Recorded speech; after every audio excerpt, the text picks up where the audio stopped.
On pense que le 1er mai, justement, c'est l'occasion pour les travailleurs de s'unir au niveau local, au niveau national, comme au niveau européen, contre les politiques d'austérité, de remise en cause du droit du travail. On le voit qu'avec la loi Rebsamen, ça va être encore beaucoup moins de possibilités pour une salariée d'avoir des prérogatives dans les entreprises, en regroupant les CHS, les délégués du personnel, les comités d'entreprise, avec moins d'élus, moins d'heures. Donc, c'est des droits qui vont être fragilisés, et c'est pas ça qui va créer l'embauche, et c'est pas ça qui va faire diminuer le chômage. Donc, en Corse aussi, il y a besoin, alors qu'il y a beaucoup d'entreprises où il n'y a pas de délégués du personnel, on voit bien que le problème n'est pas là. Le problème, il est vraiment de donner des droits aux salariés pour qu'ils puissent se défendre et que les entreprises marchent mieux. Les entreprises marcheront mieux avec un vrai dialogue social, avec des délégués du personnel, plutôt qu'avec des déserts syndicaux. Justement, le 1er mai, donc, il y a une manifestation à Bastia, comme dans toute la France et dans toute l'Europe et même dans le monde, parce qu'on met l'accent cette année contre les politiques d'austérité qui font malheureusement de gros dégâts au niveau européen. Donc la Confédération européenne des syndicats met l'accent là-dessus. Et on appelle aussi à la jeunesse corse de manifester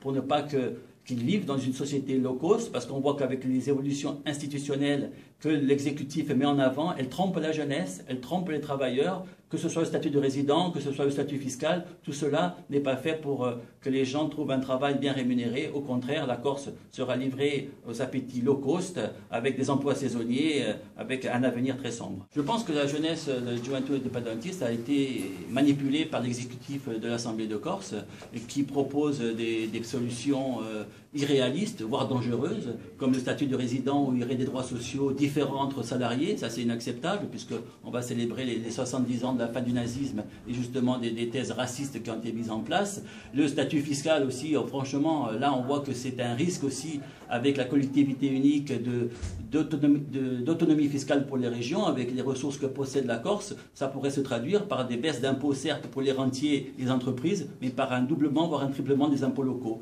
Donc on appelle la jeunesse corse à venir manifester pour un vrai emploi et une société corse où chacun sera respecté.